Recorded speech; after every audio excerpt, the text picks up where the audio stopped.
And welcome to Tell Me Your Story, New Paradigms for a New World. I'm Richard Dugan, your host. Thank you so much for joining us here on the program as we come your way Sundays at 7 a.m. and 7 p.m., Monday mornings at 1 a.m., streaming live at richarddugan.com. And we also have the podcasts. I've made the shift, folks. I've gotten schooled, as it were, educated in the terminology of our 21st century technology and their podcasts. And they're on SoundCloud, iTunes, TuneIn Radio, Spotify, Stitcher, as well as Player FM and a whole lot of other locations. And I am very grateful for those of you who have added to the 6,800 listens since January 2018. And I'm looking for that number to grow and grow and grow and grow, because we want you to listen to the information we have. And we want you to use it. We want you to access our guests' websites. And to do so, you can either go to SoundCloud or that player, and you can click on the grocery cart when you're listening to the interview, and it will take you to our guest's website. We're not selling you anything. We are trying to give you information, trying to educate, inspire, and inform, and enlighten, and awaken you. And hopefully we are achieving that through the guests that we have on the program. And if you like what you hear, then we would ask that if you would like to support this radio broadcast, we would appreciate it. We have PayPal and Patreon accounts where you can go to the links on our webpage, and you can support us financially with any amount. We are not tax deductible. I make that very clear. Do not want to get in trouble with the IRS. And we certainly hope that you will do what you can to help us out. Also, we encourage you to go to our guest's website, as I mentioned, because they've got great information, including our guest today, who's returning after almost a year's departure, so to speak. She was with us a year ago, August 2018, and she's back with us again. I have a feeling that today I'm going to get schooled. I'm going to get taught some things that I need to learn as well as you, because we're talking about education, but we're also talking about a website called edgeofyesterday.com. I believe that's correct, as well as DaVinci's Way, which is the title of a book. But we're talking about STEM, we're talking about steam, coal, gas, STEM and STEAM, which have to do with education. And we have our very special guest here with us on the program. And I thank you so much, Robin Pace, for joining us here on the program. It's great to have you with us. It's good to be back and great to talk to you and your listeners, Richard. You know how I feel about education. We talked about that when we've talked last year, and I'm still frustrated over the fact that there are so many people who don't. And we're going to be doing a program in the not too distant future on adult literacy, and a program and a gal who is a pilot who is helping adults. But boy, we shouldn't have to do that. We should not have to be teaching our adults how to read and write and do simple math. They should already know this. And it just seems to me like where you are, and of course you're not exclusively with girls, although our subject was dealing with girls getting involved in the STEM and STEAM programs. Educate us a little bit, if you will, for those who have heard the term but don't know what it means, or terms of STEM and STEAM. Sure. So STEM stands for, it's an acronym, of course, as everything today is in our alphabet soup world, and it stands for science, technology, engineering, and math. The reason that's important, or become important, is because the economy, as everyone is aware, is shifting so that we're moving towards more of a knowledge economy, where people who are finding the most availability of jobs and the most remunerative jobs are in the technology and engineering world. And unfortunately, we don't have enough people in this country who have the background, knowledge, skills, and information to really qualify them for those jobs. And when I talk about STEM jobs, it's not just coding, which is, I think, the first thing people think of, but it's science and research. It's engineering of all kinds. It's a combination, sort of a stew, if you will, of things like bioengineering and genetics and health literacy in general. And so STEM has become kind of an all-important catchphrase for parents and educators in particular who want their kids to be safe, as we call it, safe in the world, and get those good jobs. But I don't think that's sufficient, because I think what that misses out on is what the A in STEAM, growing out of STEM, might be called, which is arts and design. And so if you think about it, you couldn't have your Instagram or Snapchat unless you had some sort of art and design element, as well as that STEM, that coding, that technology behind it. So it's computer science plus biology plus art and design plus music, maybe, in your job, Richard, in producing podcasts and radio. Engineering doesn't just mean what you do to build bridges. It can also be audio engineering, sound quality, all of those good things. And now they're all blending together. So I like the term STEAM better than STEM, because I think STEM limits us. And I take it even one step further through my books and my edgeofyesterday.com website, because they're about the aesthetic of Leonardo da Vinci. So my books are about, especially this new second book in the series, DaVinci's Way, is about a STEM or STEAM smart 13-year-old girl in Maryland, which is where I live, who finds Leonardo da Vinci's plans for a time machine, but Leonardo didn't have the science or technology to build it. And today, in the 21st century, of course, Leonardo was in the 15th and early 16th century, but Charlie thinks, is her name, Charlie thinks she can build Leonardo's time machine and make it work. So for the middle school science fair, she's going to build the time machine. And whoops, there's a little bump, a kiss, an accident. She bumps into the so-called time machine she's modeled for the science fair, the middle school science fair, and it works. And so she wends her way back 500 years across 6 time zones to land in an empty field at midnight under a hail of cannon fire to meet her hero, Leonardo da Vinci himself. And the reason Charlie is so fascinated with Leonardo is, of course, we know of him today as the ultimate Renaissance man, which is he did everything. He wasn't just an artist.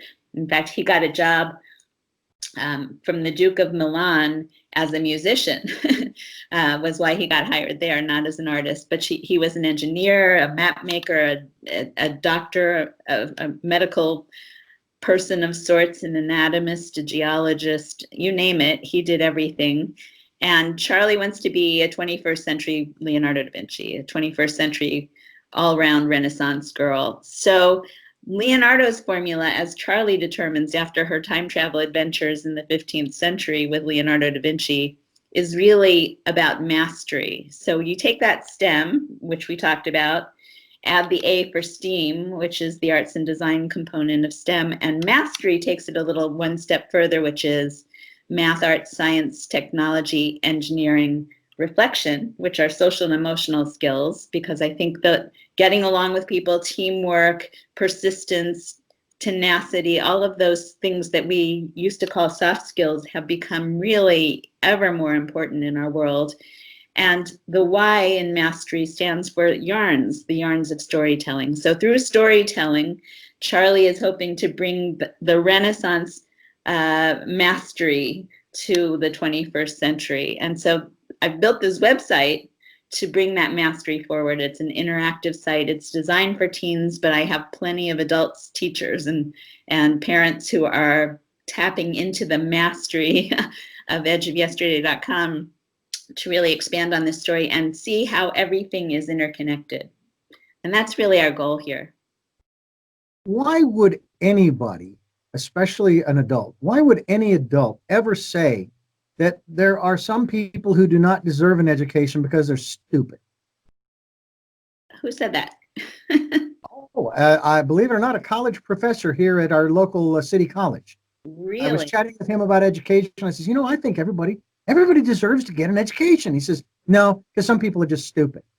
Well, to me, that's educational malpractice. I don't think someone like that should be teaching. It's just not, A, not fair, but B, it's just not true. And for somebody to think he or she knows what or how much or whether someone, to stand in judgment on whether someone should be learning is just beyond me. I don't understand. Well, we're talking about science and technology. We are talking about the differences between boys and girls. I remember as a kid growing up in learning in biology that boys and girls were different, not just physiologically, but in terms of the way that they process information and at what ages they begin to process that information. And girls seem to develop a sense of that earlier than boys do. And boys are just full of energy and they want to do other stuff, right? They want to do the physical stuff, sports and all that kind of thing. And then you break it down even further into each individual child. How do you address the aspects of STEM and STEAM, or just in terms of training or teaching kids about and getting them interested in science and technology, et cetera, what we're talking about here, in terms of both the male-female aspect or dynamic, and then bringing it down even further into the individual aspect? You and I would both agree that every person, let alone each sex, learns differently. Sure, and I'm really glad you asked that question, because I think it is fascinating, because we live, and since the 19th century, the mid-19th century in America, our schools have been geared to that middle child, average intelligence, whatever that means. I don't even think those terms are valid anymore in terms of the science behind learning that we know about today. But that's the other aspect of our educational system was set up during a time when people were educating kids to become factory workers predominantly. And so they didn't need a high level of skills. And in that system, you can educate to the mean, and probably, someone will grow up and get by because they could earn decent money on, working in a factory or on an assembly line. That world doesn't exist anymore. And so how do we tailor that system? Or in my view, I don't think you can tailor it. People have tried and failed for at least 30 or 40 years now to do that, through policy, through charter schools, all kinds of ways to do that. But I think it's different than that. I think one of the essential ingredients that's missing in our educational system as we've set it up in this country is the idea of motivation, and the idea that every child can come from a certain starting point and learn more. They're not all going to be Einstein or Leonardo da Vinci, and that's fine, but everyone can strive to learn more. So how do you put that motivation into a system that is really designed based on an old understanding of the way people learn and different needs of society? And that's a big challenge. I think that Edge of Yesterday and through the books, my books and the website, taps into this idea of making meaning out of learning, making it resonant. And that's where the idea of storytelling, or those yarns I was talking about in mastery, comes in. Because if you're telling your own story or relating history, for example, to something that's relevant to us today or to you personally today, doesn't that make it more interesting? Doesn't it make you want to ask more questions and learn more? So in my book, I'm not talking about my character, Charlie Morton, now my protagonist, but in my book, Leonardo's greatest lesson to us is we can all be more curious, because he was always asking questions, always exploring, always wanted to know how things work, or how to put things together, or how to see things differently. How can we instill that sense of curiosity, questioning, and self-discovery that really was Leonardo's tool for becoming that master that he was? And that, to me, is an underpinning of something that I think we should be developing out and trying to hone in on, the secret sauce, if you will, of how to make learning important, resonant, and meaningful to young people today. It's not. In your research about Da Vinci, were there people around him who told him, you can't, you shouldn't, don't, you're too tall, too short, too fat, too thin, too this, too that, are you crazy, you're insane, et cetera, et cetera? I mean, were there people who really, maybe more so out of jealousy, because he was just, the idea is a helicopter in the 15th, 16th centuries? Are you serious? Yeah. And we got him today. But were there people who were kind of pushing him away from those kinds of things because he wasn't conforming, shall we say? I think it's even more interesting than that. I say Leonardo had the great good fortune in the 15th century to be born illegitimate. And why would that be an advantage? Well, his father was a notary for the de' Medici family, who ruled Florence, where in the area of which Leonardo was born. He was born in Vinci, but that was the biggest city nearby was Florence, which was the center of the world at that point, or at least the center of Europe, in terms of commerce and trade and wealth and learning and art and knowledge. But Leonardo couldn't go to school, as his station would have afforded him, being the son of a notary in the palace or the court of Lorenzo de' Medici, because he was born out of wedlock. And so he was left for the first 5 or 6 years of his life he stayed with his mother in Vinci. His father went to Florence, and he just discovered on his own. He'd explore caves and notice how the rocks in the caves looked, and sometimes there were shells in there. How could shells get into the mountains in Tuscany? He would wonder. Or he would roam riverbanks and notice the eddy and flow of a river or a stream, and wonder. And he did have this great exceptional talent to draw and sketch natively. So he would draw everything he saw, and then he would say, well, if there's eddies, if there's a current in the water, maybe there's something going on in the air that's similar. Of course, he couldn't see that, but he could see a storm come up and how the trees blew. Anyway, he drew currents in the air, which now, of course, we know scientifically that's how air circulates. And then he would take those designs and speculate that maybe everything ran on this kind of eddying system. And so he then used them, for example, in his one of his paintings of Ginevra da Benci, which happens to be here in Washington in the Smithsonian. I've seen her many times, and a beautiful painting. And her curls have the same curl of the river, the same swirl and eddy. And the other thing he discovered, and I find this absolutely fascinating, of course, he was not the only artist who did this, but he would rob corpses out of the graves.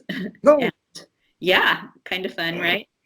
It was illegal. The church didn't like it too much, but that's how he studied anatomy. He dug up corpses, and he would dissect. And why would you study anatomy as an artist? Well, it's important to know the form and structure of someone's face if you're going to paint them, but also he was interested in knowing what the musculature, let's say, under the cheeks were, and how the eyelids were pulled back, what were the muscles that did that. And so if you look at Mona Lisa, of course, she's the great mystery today.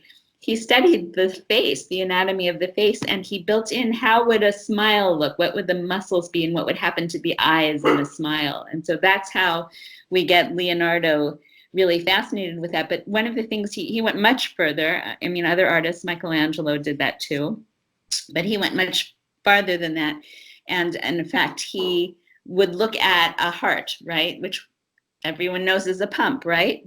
Well, no, it's not a pump, as it turns out. And Leonardo sketched and designed this and figured it out. He melted wax into the channels of the arteries and the veins that came from the heart. And what he found as the wax hardened was that they worked by eddies, the same eddies you see in water and the air. Similar to what he saw in rivers and streams. Right, exactly. Yeah. So these patterns are everywhere. And of course, he then theorized that the heart is not a pump, it is a circulatory system that works by these swirls and eddies. That's how the blood is circulated. We have only been finding that out in the 21st century again, because that was lost to medical science. But now more and more doctors and scientists are understanding what Leonardo found in his 15th century anatomy lessons. So he was lucky not to go to school and sit down and learn with the other, the children of the de' Medicis, and because he would have been trained into a certain system that really might have kept him from being Leonardo da Vinci. I find one thing fascinating about the United States specifically, and then the rest of the world. The rest of the world, when it has to deal with a particular challenge in their respective societies and their respective areas of the civilization in which we live, they're willing to consider the ideas of other countries. But the United States has the arrogance, in my opinion, that it thinks that it is the font of all information and ideas, and that we're not going to listen to any other country. We're not going to listen to any other person. And this kind of goes to even what Da Vinci discovered. And you were saying that we're relearning a lot of this stuff all over again because our scientists are finding it. And yet we've known this for 500 years. And I'm wondering, how do we get past that? We are not, in my opinion, we're one of seven. We're part of one continent of seven. Of 7.8, and it might even be 7.9 billion people. And we have roughly, what is it, 350, maybe 375 million people in the United States.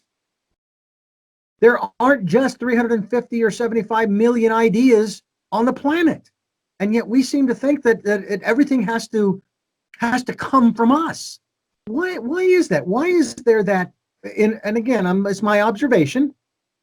Why is there that arrogance? I'm not sure I can speak to the American character. I mean, you'd have to kind of go back to the founding and look deeply into what made our nation exceptional. You know, the whole manifest destiny idea, I think, was a big trick played on the American public at the expense of the Native Americans, unfortunately. But so that's a big question you ask, honestly, and I don't know that we could squeeze that into this time period that we're talking.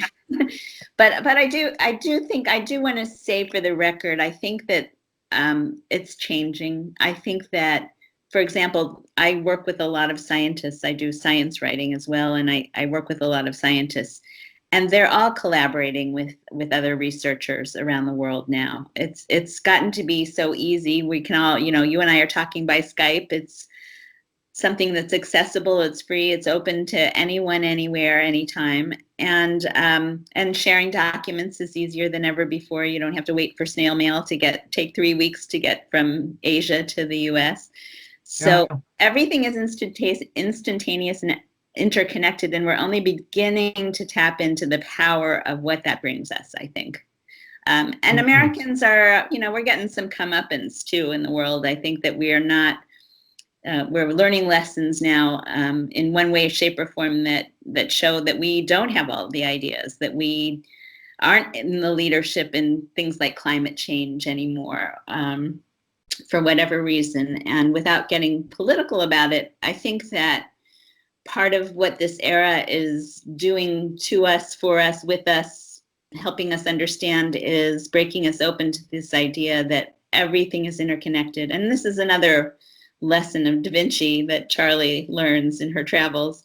Everything is interconnected. We've forgotten that. We've lost that idea. That's a 2,000 or 3,000 or 5,000-year-old idea that everything is interconnected, and we've just started rediscovering that. But what are the implications of that? I don't think that we really tapped into that. I don't think people are thinking about that on a day-to-day basis, but it's profound, in my view. There's an interesting aspect to that connectedness. Not only are we connected throughout space, and I'm talking on this globe, but we're also connected through time. And I say that from this perspective. I remember hearing a study that was done. It was a scientific project, a research project, where they were able to capture the various molecules of the air, okay? And they were able to actually carbon date them in some fashion. They were, and so forth. And the basic conclusion was, and this can have rather positive or negative effects on someone's psyche thinking about this, but the molecules that you inhale today are the same molecules that were inhaled by people ever since man has been here. We're inhaling, and again, this is where the psychological problem comes in. You're not only inhaling the molecules that Genghis Khan and Napoleon and Stalin and Hitler and all of these, but you're also inhaling from that Jesus and Muhammad and Adam, and the list goes on. And now some would say, "Oh my, that's disgusting." Well, I've always thought too that there is a finite amount of water on the planet, not fresh water, just period, H2O. And that, of course, the Earth has its own process of purifying it and providing it for us as fresh and so forth. But there has never been any more or less water on the planet than there is today, ever, whether it's in the form of ice, liquid, or steam, or any other form that you can think of. Just as there is the same amount of oxygen. You know what I'm saying? Mm-hmm. So it's to me very interesting that that shows how connected we are, not only via space but also via time. Yeah. To every human being who has ever lived, and our predecessors, those who will follow us, will be utilizing the same molecules and the same H2O in its various forms until man no longer exists on the planet. And so to me, that's like when I heard that study or that report on that scientific experiment, I thought, wow. I mean, how can you ignore that aspect of connectivity? And then, of course, you take Einstein's theory. I don't know, was it of relativity? For every action, there is an equal and opposite reaction. Newton, actually, yeah. Was it Newton? Okay. And for example, if I was to, you can see this, but our listeners cannot. I move my hand from the left to the right. I've just changed the world because I've moved the particles from one part of the room to the other, and there starts this wave and so forth, like the drop in a still pond, and you see the waves go out, the ripples go out, and they will then affect whatever else what's out there, and then ripples coming back the other way from someone else.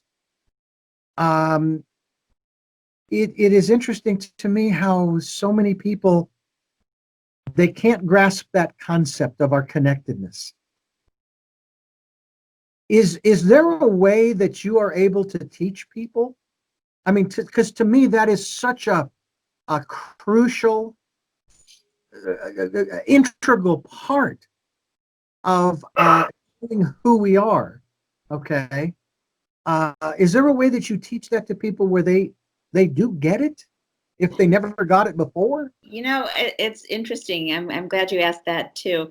So I would take you're changing the world, moving the air current, with your hand even one step further, because Carl Sagan said we are all stardust, right? So it's not just what's on planet Earth; it's the entire universe, or since time began. Whether you call that the Big Bang, or the Big Ripple, or the Higgs boson, or whatever you term that, we're all here for eternity in that respect. And you ask about teaching interconnectivity. So here's how I do it. I have on my website, again, I have a section for, there are two doors, there are two portals to enter. One is called Time Travelers, and called the Teaching Lab. So Time Travelers, what is where the bulk of my content is for teens right now. I have teens writing it for me. I work with teens to develop their writing skills, so it's not like writing an essay or a short paragraph for school or a short story. They learn a combination of journalism and nonfiction narrative writing to write these stories. And I insist that any story, and they pitch them to me once they learn the techniques, they pitch me their story ideas. What I insist on is that any story that they tell me they want to write, or they want to research or investigate for the Time Travelers on the website, has at least 2 subject areas it touches on. So that could be music and philosophy. It could be engineering and culture. It could be history and technology, or it could be all of the above. So they have to weave into their stories or find a subject matter that's expansive enough that it's not just writing a biography of Julius Caesar that talks about the biography, the history of that man, but also delves into his life and times, and maybe looks at what people wore in the time of Caesar, and also what Caesar's contribution to not just society. Of course, Caesar was expansive. He built an empire. What did he do to advance culture and civilization in other parts of Europe?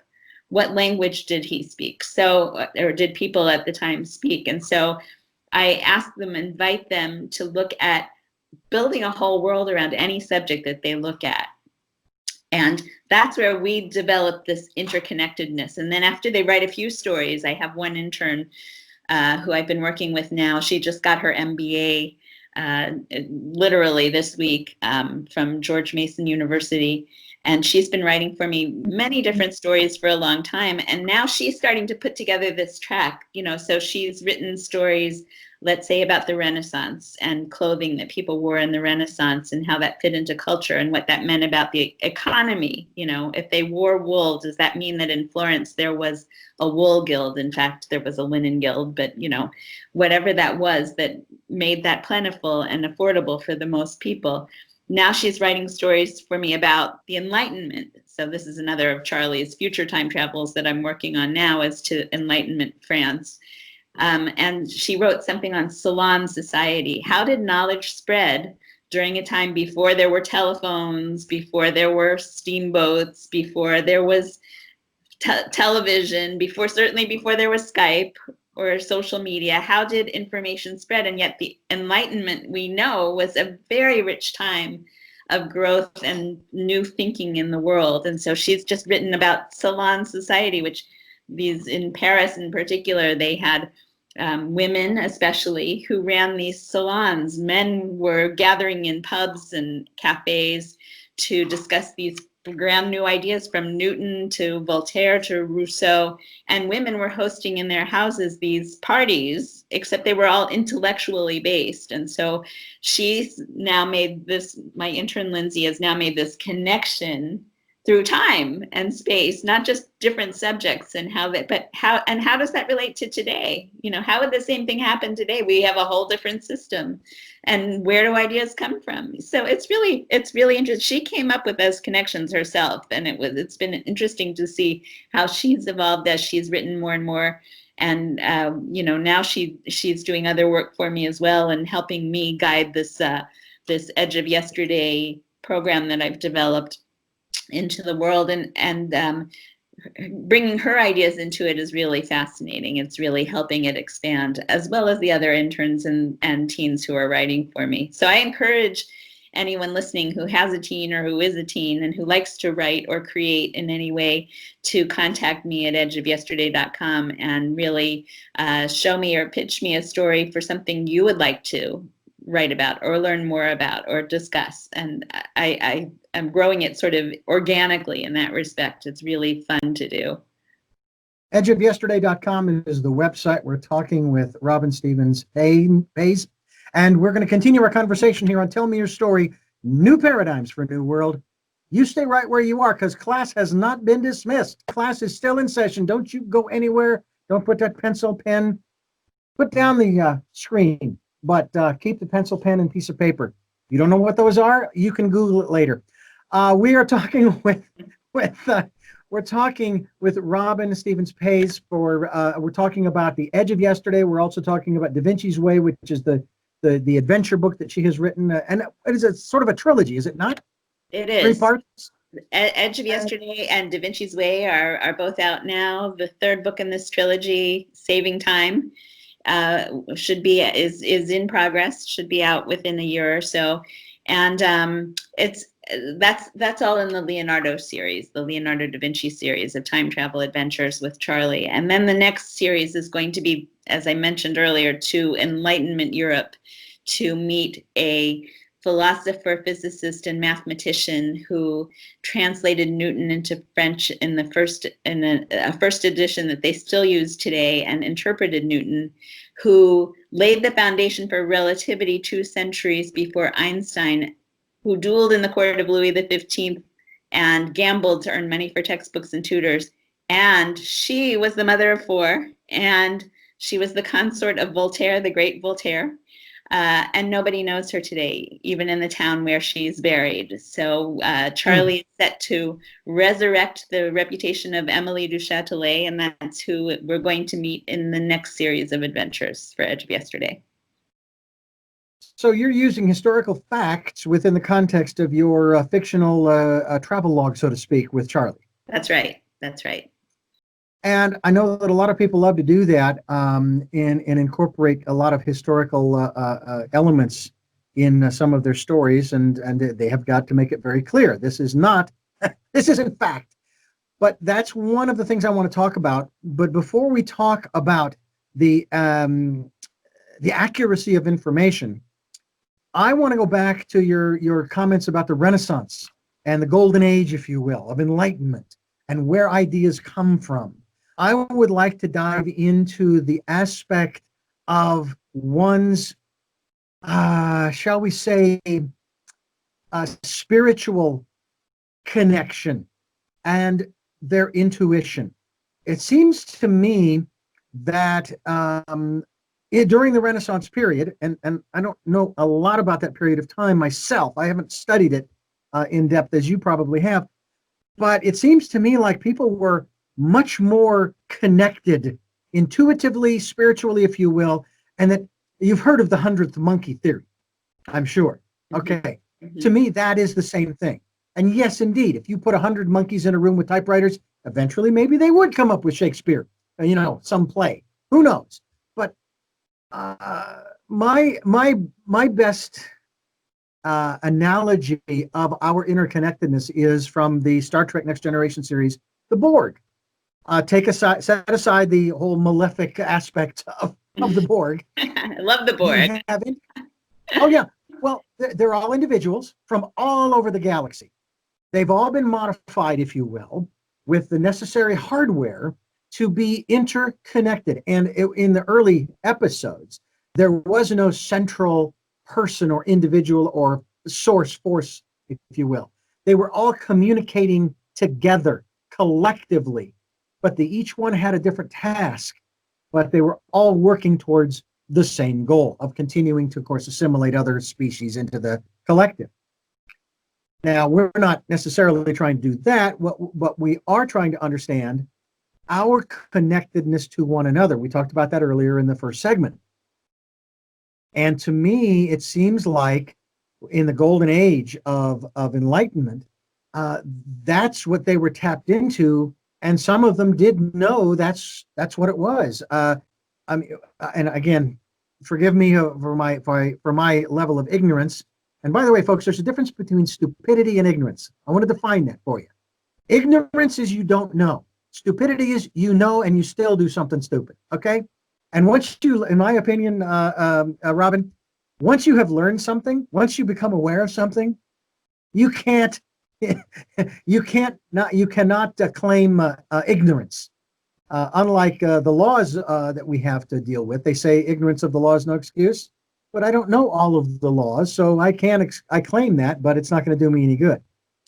But when we start talking about that connectivity, there were people that I have read about and that I've been taught about, Desjardins, for example, and his 0 point. I believe that was he who came up with the 0 point.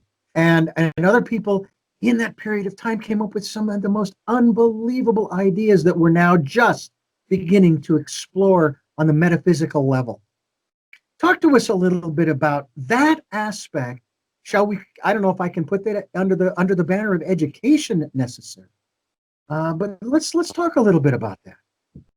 Sure. So you're talking about a way of thinking, sort of. Actually, it's more than a way of thinking. It's more of a way of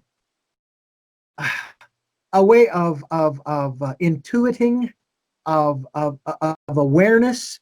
It's less of the mind and more of, shall we say, our consciousness, our soul, mm-hmm. our spiritual existence. Yeah. And we're not talking religion here. We're just talking about our spirit. You get ideas all the time. Yeah. Where are they coming from? I don't know. That kind of thing. You know what I'm saying? My mom used to say, where did you come from, Robin? I couldn't answer that question without saying something like Alpha Centauri, but I don't know. But then you never know. Go ahead. But I do think there are several aspects to your question there. So one is that in the time of the Renaissance, as you'll recall, they were coming out of the Dark Ages, the medieval times. And in medieval times, it was not that people were not learning or people didn't advance or grow. It was that it was limited. Again, there was not a lot of interaction among people or institutions. The church kind of controlled what you're supposed to think, and a lot of it grew out of superstition. So I want to separate out the idea of superstition versus intuition, because I think those are two different things. And then the third thing that today we are, all in a brouhaha over is the idea of evidence, fact-based information. So maybe there are three different pots. In Leonardo's time, sort of during that period of the Renaissance, they were coming out of this age, this dark age, the medieval times, where learning was not prevalent, where very few people could read. And still in Leonardo's time, being able to read was the exception. It certainly wasn't the rule. But for some reason, there was this burst of new life, which is what Renaissance means after all. And a turn back to the classical ways of thinking of the Greeks and the Romans, Aristotle and Socrates and all those dudes, where they intuited a lot of information about, let's say, the atom, or about beauty and design in nature, that were lost because the church maintains such tight control. If you don't believe, what the Catholic Church says, either you keep to yourself or you're going to get persecuted or hung, or this was the time of the Inquisition, remember? Oh, yeah. Fun times. Fun times. And if you knew too much, you could be accused of witchcraft or sorcery, and hung or murdered, burned at the stake. It wasn't uncommon, believe it or not. So you had to be very careful about who you talked to, about what you knew. Coming out of this in the Renaissance, the de Medicis the rulers of Florence, were a good example of bringing this to the light. They really did seek the best, the smartest, the most talented artists and musicians to Florence, because they wanted it to flourish as a center of learning and culture and knowledge. And it harkened back again to these classical Greek and Roman times and what we knew then. So that was both intuitive in a way and celebrating this burst of trade, Florence being a center of trade and culture from around the world, the Silk Road and, the Mediterranean, certainly. Where it was encouraged to learn and to grow and to question. Questions are not really looked fondly on by an institution like the Catholic Church. No. It's really not their thing too much still today. Yeah.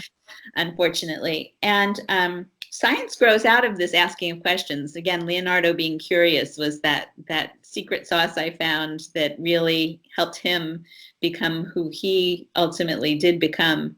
But he kept a lot of it under the radar. He wrote in right to left. Some people think that it was because he was dyslexic. I happen to believe, we will never know, in fact, but I happen to believe it was a secret code. He had his own cryptography, that he wanted people not to learn his secrets. He didn't want them to be able to decipher his drawings of tanks and warfare and weapons and airplanes or gliders or helicopters. Partly because he wanted to make those commissions for the Duke de Sforza, the Duke of Milan, and other rulers, to get paid for it. That was part of his bread and butter, after all. But partly because he didn't think the world would look too kindly on it. And even in the time, Newton, I have a story on the Edge of Yesterday website about Newton. The same young woman I was telling you about wrote this story about Isaac Newton. It's called Newton and the Philosopher's Stone. So Newton was the first really international, globally recognized scientist by our lights, but he had a deep religious and spiritual belief. And he was working in alchemy. He believed that you could turn common metal into gold. He really was looking for the Philosopher's Stone of Harry Potter fame. And it kind of discredited him in the academic community, as much as Newton was lauded in his time and is still today looked upon as sort of the ideal of physical science and gravity, and codifier of his laws. But he had this side that he, was a little superstitious, a little religious, a little not quite what science today ought to be. So we go back and forth. I don't think it's a straight line forward. I think that there's those three pots are all mixed together. Now we have this internet that runs rampant with, fake news, if you will, or conspiracy theories. So it's not that our way of thinking and our understanding of science has really gotten us too far out of that mindset where we have these three pools, these three pots, if you will, of superstition, intuition, and evidence-based knowledge. It's just that it's more global and evident today, and in some ways it's more dangerous, I think. I think in a real sense, yes, because and some have even said, I think, that they say we're still in if you will, the modern era dark ages. And that of course, all that means is that then the golden age of Renaissance is not too far behind, which is a good thing. And even today, you have to be careful who you talk to about what. That's right. And it's very challenging. One of the interesting examples that I remember hearing, especially when you talk about superstition, going back to the early days of the Catholic Church, the powers that be already knew this because they had astronomers, so to speak, on their side. And they knew that if they could predict when eclipses would happen, solar eclipses were going to happen, then they could manipulate the population, the peasants, the uneducated, to give alms, to give more money to the church, more money they really didn't have to give, so that they could, I guess, basically fleece the public. And so they told him that God was angry and he was going to turn off the sun and something along those lines. And so the people got scared and they gave and gave and gave. Of course, if they had just waited about 15, 20 minutes, sun would have come back and it wouldn't have happened. And that's one of those superstitions that persisted for many years. Although there's still one superstition I find fascinating. And I remember a few years back, there was a gentleman who actually, I think, went up in a hot air balloon, something like that, to basically find out about, to see, he wanted to prove that the earth was flat. Still a flat earther. There are still some out there, which is amazing to me. Yeah. A buddy of mine told me, says it's really weird because, when you have the earth between the sun and the moon, and we see the full moon, or we see a half moon, or quarter, or three quarters, if we were flat, you'd see a sliver if you saw anything. In those kinds of situations. But apparently the guy went up to try to prove the existence that the earth was flat. All he did was break his leg when he landed.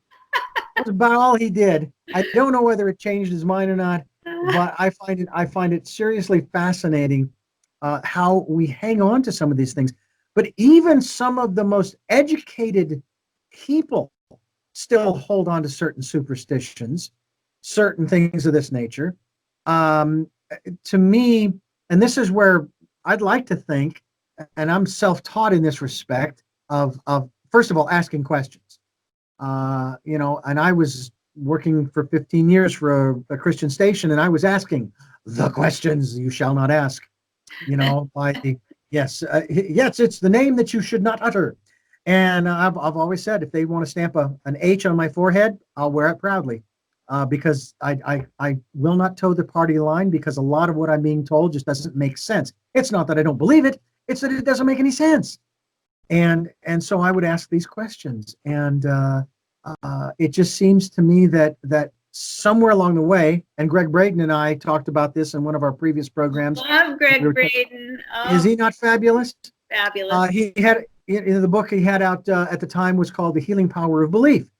And in the conversation, he talked about how one day our evolutionary process will take us to a place where we will no longer believe. We will know. Now, that might indicate the level of importance that we give to our own intuition, which means that, Robin, You will know for Robin, and I will know for Richard.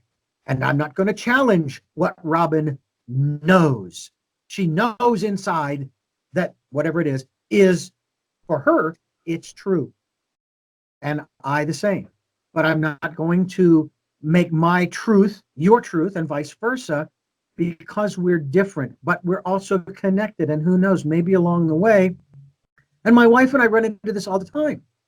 When, I get very frustrated when I hear on the phone, so what would you like to have for dinner tonight? And of course, I always say chicken. But there are times when we're not even speaking, and all of a sudden I'll say, let's do this, that, or the other thing. And she, I was just thinking about that. Yeah, let's do that. We don't question it. We just happen to be on that same, shall we say, wavelength. Right. We just know, yeah, this is a good thing. Let's do that. Or no, let's not do that. And I know that there are people who, we've heard the stories of people thinking about someone, all of a sudden the phone rings, and guess who's on the phone? Yeah. That person they were thinking about. Right. I've had people pass away. A dear friend of mine passed away just this past March. Good friend of mine I've known for 40 years.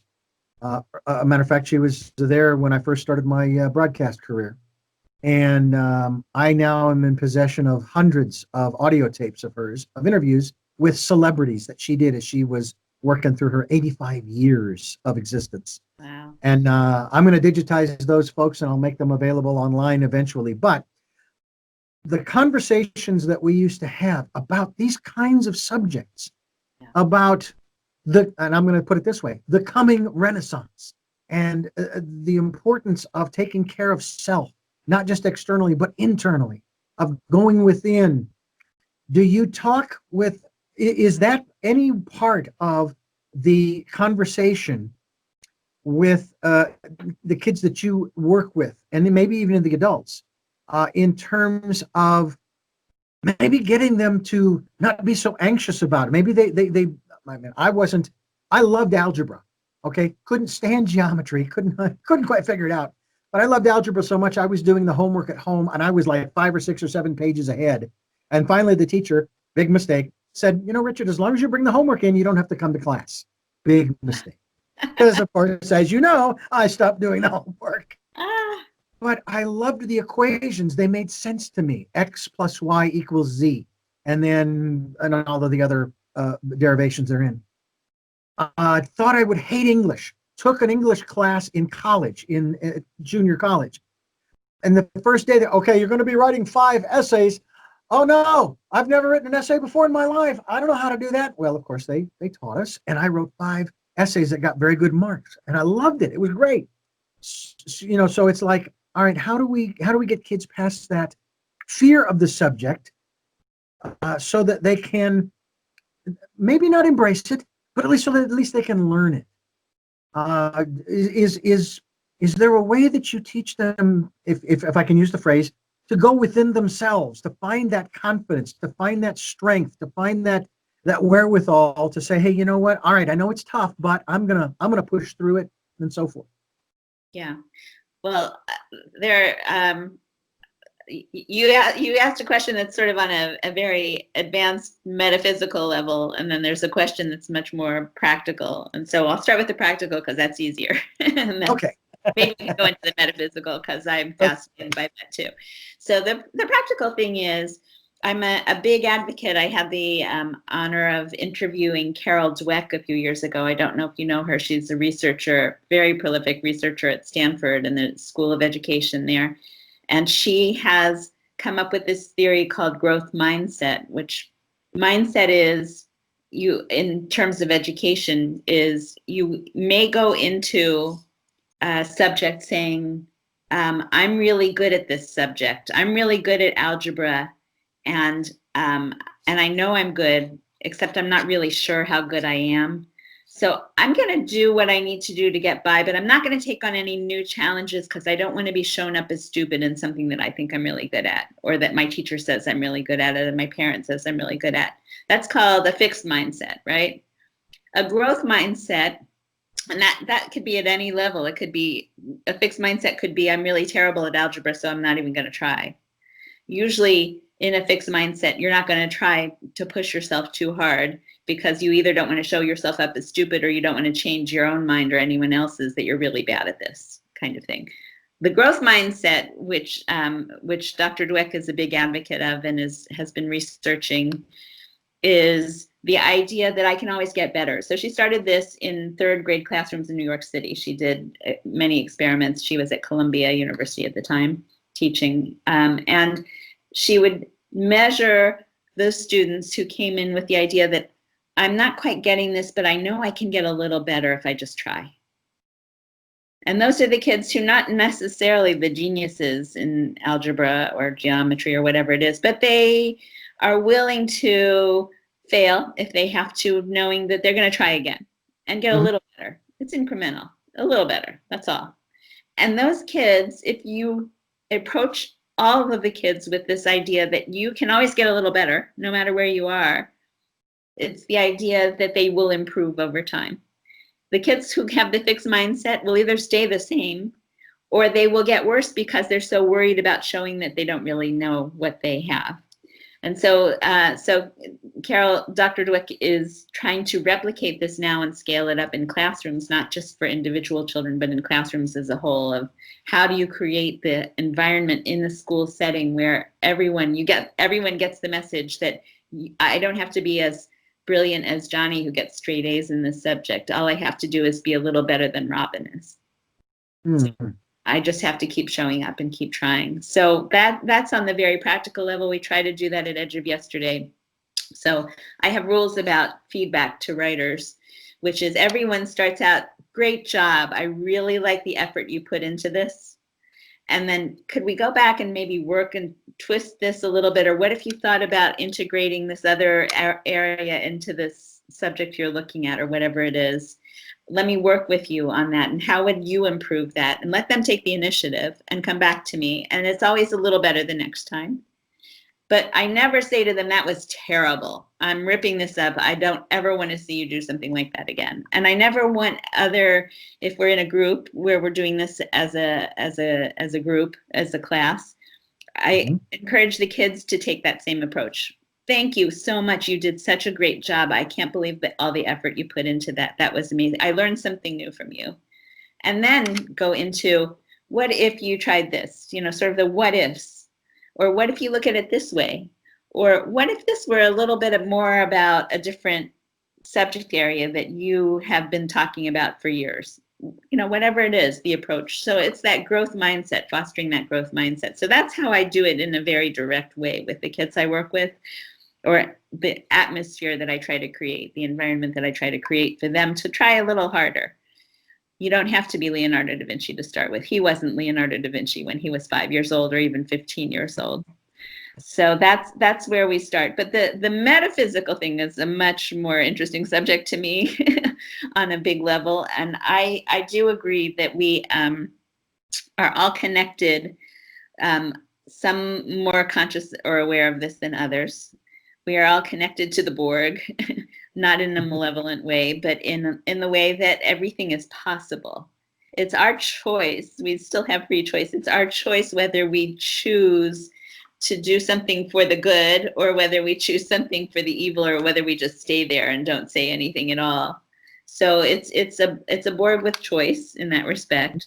But there's so much that our brain receptors can tap into that we aren't activating yet, or maybe are beginning to activate. I think Greg Braden actually talks about some of this. I know Bruce Lipton, who he collaborates with, does talk about this, that we are just starting to tap into because we're open to it, because we're receiving more energetic messages, in the ether, as it were, than before, because we're receptive, because we want to know, because we're curious. Yeah. Some people are more along, it's a continuum. Some people are more at this end of the continuum. Other people are more at that end of the continuum. And most people are somewhere in the middle, Yeah.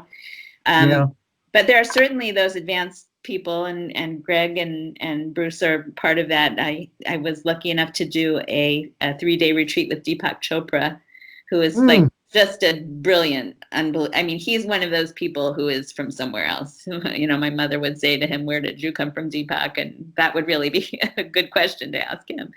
But he's writing a book now called Metahuman, because he believes we can consciously evolve ourselves into that next phase of consciousness where we are able to tap into so much more knowledge and awareness than we've had as a species, as a human species, if we don't kill ourselves first from climate change and all the other terrible stuff we do to ourselves, war, and so I find that fascinating, and I've participated in online chats with groups of people around Deepak's work, including Deepak, where he answered some of my questions on a Facebook Live and things like that.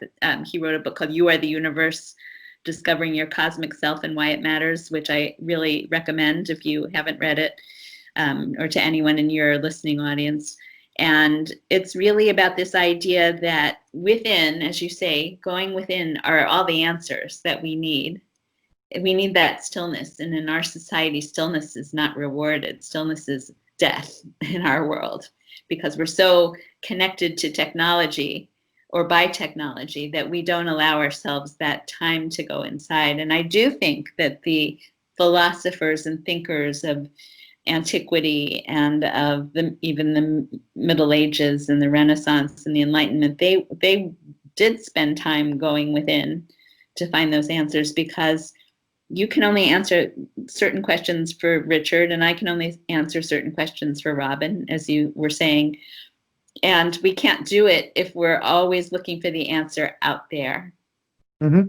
Because then you're expecting somebody to give it to you. And Yeah. it may be their answer, but it's not going to be right for you. And a lot of us waste a lot of years, I myself included, have wasted a lot of years looking for somebody else to give me the answers, when the harder work is to find the time and the space and the wherewithal to stop what you're doing and just listen to what that intuitive wisdom is telling you. James Redfield had a great line in his Celestine Prophecy about how we have messages for one another, which is along the same lines. You're absolutely right. I have to find the answers for my questions, and you have to find the answers for your questions. But that does not mean that if I listen to you, I might not glean something. Maybe in the 500-word dissertation you might put out on my question, your answer, there might be 10 or 15 or 20 words in there that, oh, I'm gonna put that into my mix and see how it works. Mm-hmm. And that we do ourselves and others a big disservice when we don't share those messages, because we deny others the opportunity to help them move forward and understand who they are. But we also do ourselves a disservice by not taking those messages in and helping ourselves to grow and evolve. And I have to say that going back to the Star Trek Next Generation analogy, there was one episode where this individual was being chased. This man was being chased through the galaxy, and he's on the Enterprise, and he's going through his own transformational process. And the powers that be are basically trying to capture him. They say he's a prisoner, he's this, he's that, he's the other. And the long and the short of it is, near the end of the episode, sorry for the spoiler alert, he changes from a humanoid bipedal person into this golden figure of light. And that was his evolutionary. And I'm sitting there going, yeah, I like that. Let's do that. Let's do that. And yeah, exactly. It is interesting to me when we talk about this process of what we like to talk about on this program from a metaphysical perspective is raising the consciousness, raising our own, raising the community, and raising the planetary consciousness.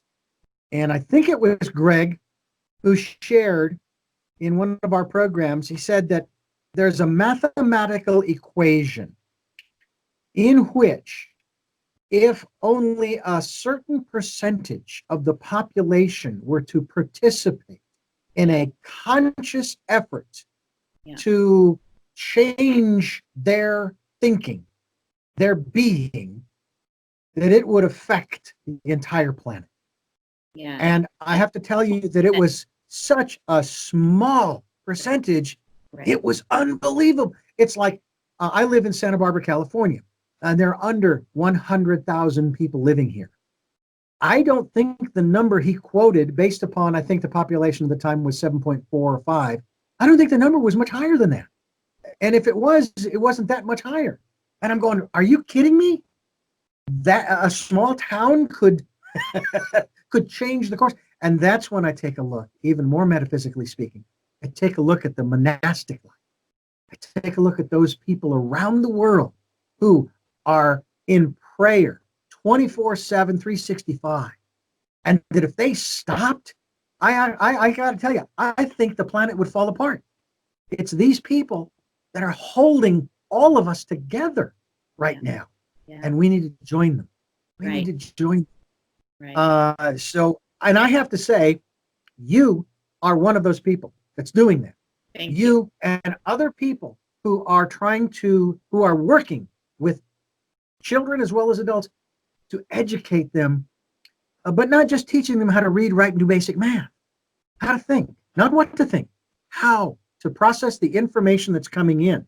I remember when I was working for the religious station, and I got a phone call from a listener.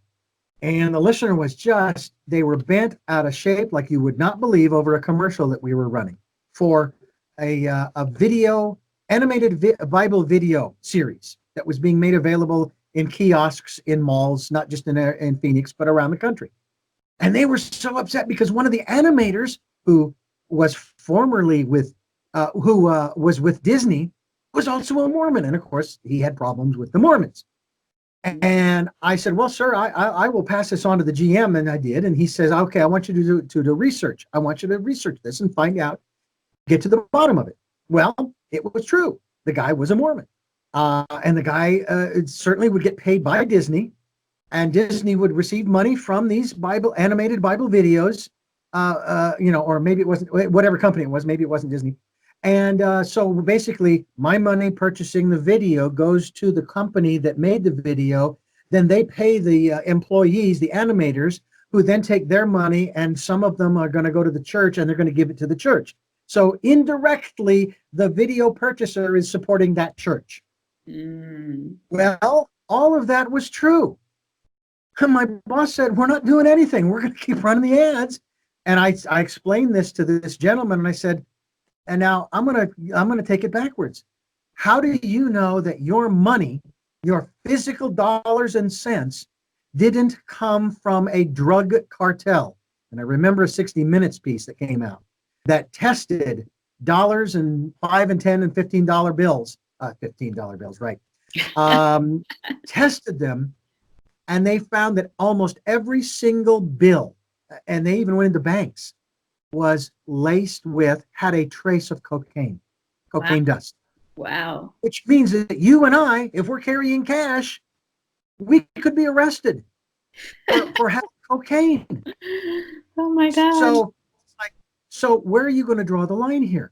Because all of our, I mean, if it's staying on the subject of money, if you want to talk about currency, all of our currency is tainted, whether it goes through the drug cartel or whether it goes through the Mormon church or the Church of Satan or Seventh-day Adventists or a mosque or a Buddhist temple. Where are you going to draw the line? You can't use money. How are you going to function in our society if you're going to take this kind of an attitude?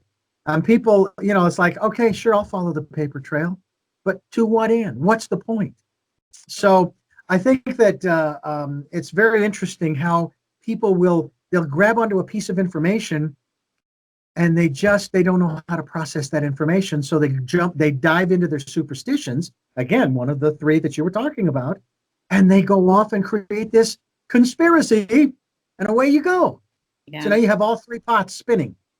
And again, I'm grateful that you are in the process of helping people to better understand that and hopefully to work their way out of it.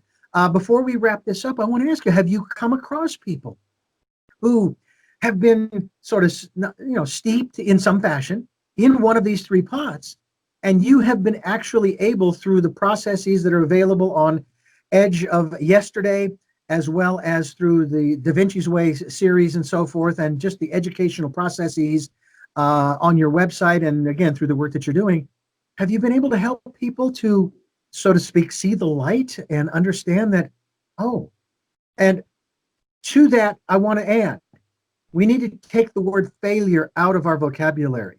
Edison, I remember hearing this story. Maybe you know this. Yeah. Someone asked him how many times he failed, because he had created 990 some odd versions of the light bulb that didn't work. And they said, well, how many times did you, it looks like you failed 995 times. He says, no, I didn't fail. I just had 995 ways the light bulb didn't work. So let's talk a little bit about that process. Are you experiencing individual awakenings as you progress forward with all of this? I am. It's one of the reasons I like working with younger teens in particular, but teens in general, is because their minds are not completely closed. I think it's much. I find adults who I talk to also, but they have to be people who are already not like the gentleman you mentioned who didn't want the commercial for the Mormon church, or someone who was Mormon producing it. Right. You can't reach that level of person, but you have to reach everyone where they are. You know, you can't expect that person to turn around overnight and become Bill Gates, right? And give all of his money to philanthropy and start working in Africa and, Right. curing malaria. So you meet everyone where they are. And so it's along a continuum again, but the teens are much more receptive, especially younger ones before, I would say, 15 or 16, where they get to be, they know everything at that point. It's a little bit harder. But in the process of getting them to ask questions, and one of the first things I do with these groups is I train them on the skills that you're doing right now, which are so important, the interviewing skills. In the process of learning how to create good interview questions, you are really having to also cultivate good listening skills, because then you have to have the follow-up, right? So part of our conversation you could have scripted out in advance, but then you wouldn't have gotten anywhere near where we went with the metaphysical and, the Borg and all of that, if you had just scripted and followed your script. So we rehearse interviewing people. And I say to them, I don't want the standard questions. You can ask them who they are and who they work for and who, what their families did. But I want you to come up with crazy questions. Not where you went to, what's your favorite movie, but what was the last movie you saw that you hated? Or what's your favorite ice cream and why? Or whatever it is. I encourage them to come up with crazy questions, and then they have to listen, active listening to the answer, because then I encourage them to say, what's the follow-up question you're going to ask? You can't write this down ahead of time, but what would that bring, think quick. What are you going to ask them next? Because we're not going to move on to the next question on the list until you say, wow, really? Coconut, strawberry, raspberry, chocolate? Did you make that yourself? Where did that come from? And that can take them down a whole different track. So it's that flexibility of mind. And I've seen that grow as their confidence grows. A lot of this, especially in that age group, they lack confidence. And of course, they've never had to do these things before. So I don't expect them to be perfect right off the bat or even good at it. I expect them, though, to want to learn more. And so that's where we start. And I have seen some amazing transformations take place. And they don't necessarily show up the way I think they should. Sometimes it's just they make a presentation that they've never made before, and they have to discuss why they came to certain conclusions they did in writing an article or in taking a photograph and deciding what they're going to photograph or what the title of it is or what sources they went to, and to justify that. And sometimes I'm really just amazed, not even at the product that they came up with, but at their rationale behind it and what they learned in the process.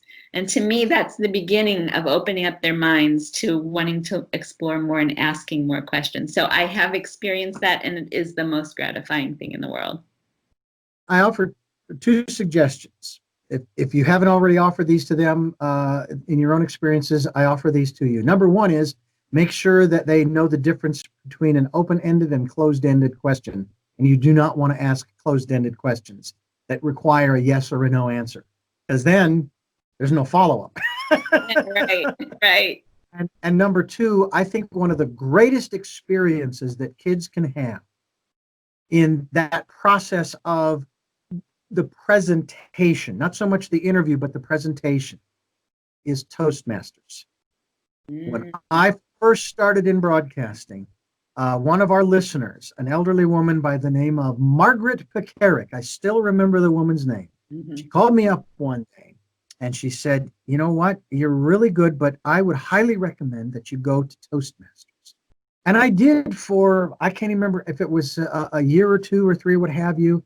And it was a blast. I really, really enjoyed it. As a matter of fact, I still have some of the magazines that they put out, monthly magazines and articles and so forth about that.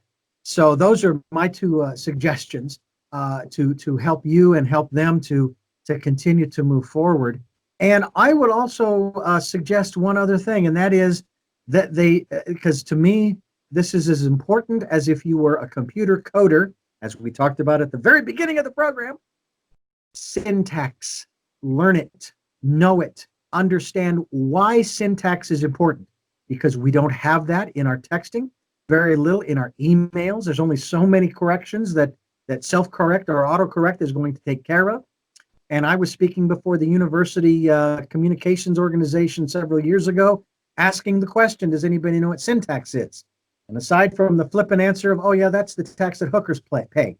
And I had to explain it to them. And and these were college kids and they didn't know what syntax was.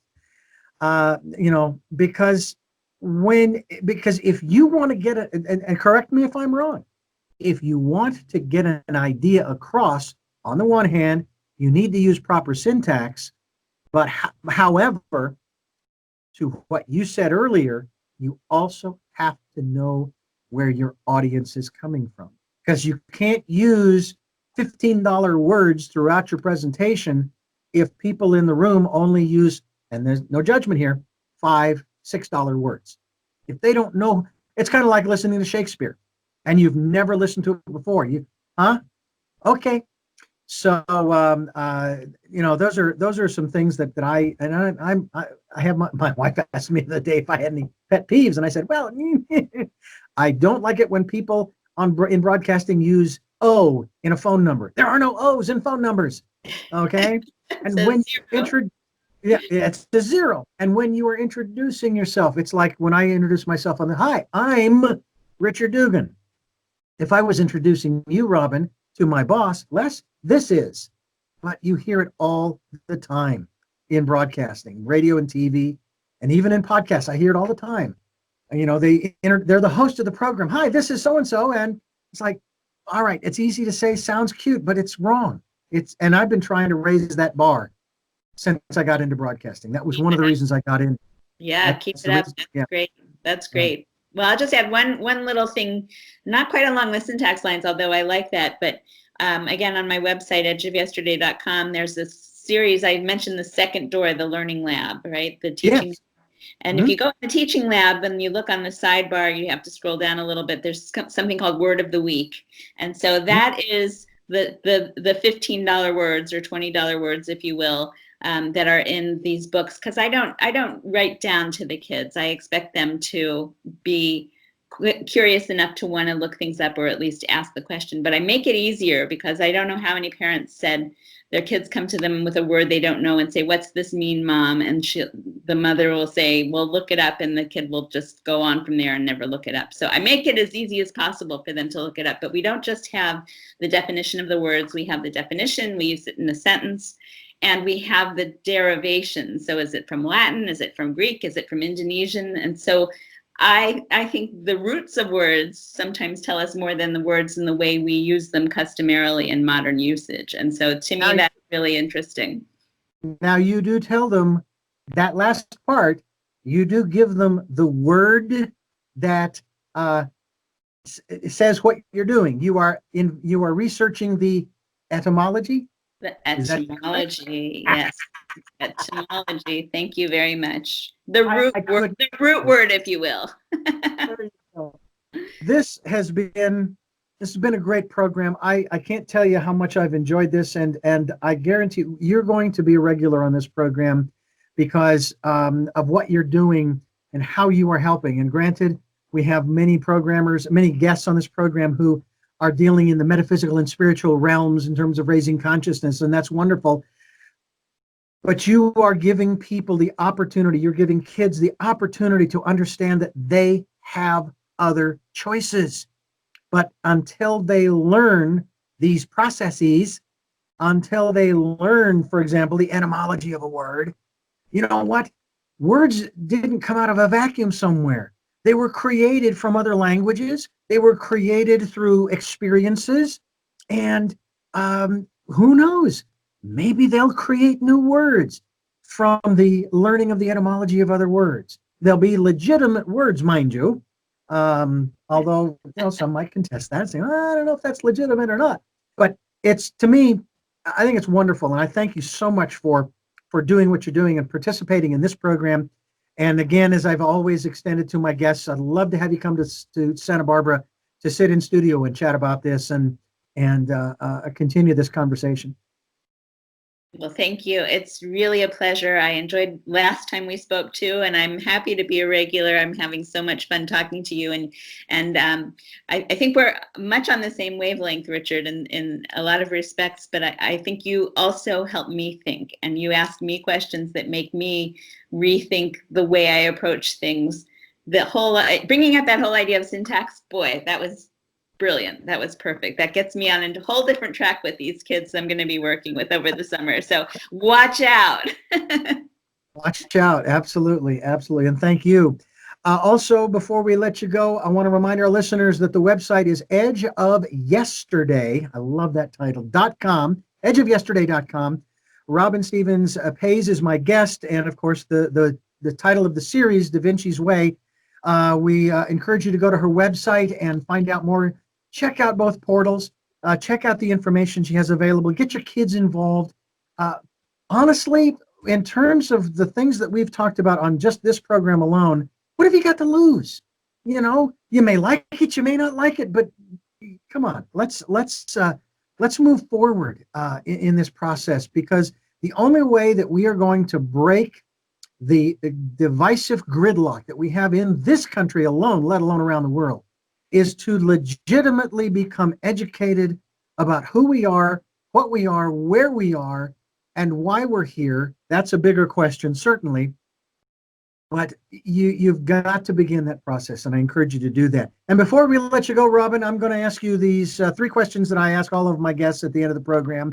Again, my thanks for giving us so much time. And I remind our listeners that you darn well better go to the podcast, because there's a lot more. I guarantee you're going to find it fascinating. Who is Robin Stevens Pays? Wow. Didn't expect that. So I am an author, a science writer, a mother, a daughter, a sister. I have been for years living in the Washington, D.C. area, where I do a lot of science writing and something called social marketing, which is about change, health communications and behavior change communications. And I find it fascinating to talk to people, and especially teens.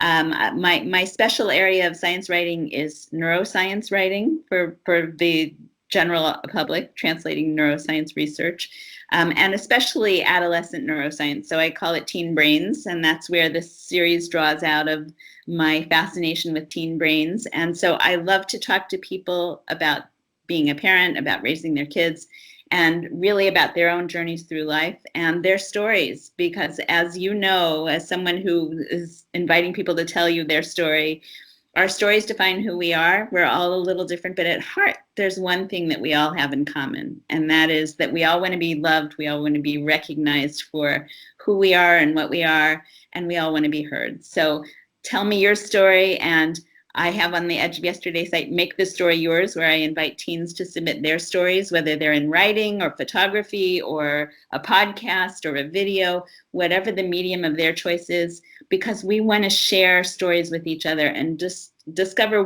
what connects us as humans. And I think that is just, to me, that's why I'm here. And that's the joy I get out of this whole thing. What is it that you hope to or want to achieve out of the work that you are doing now?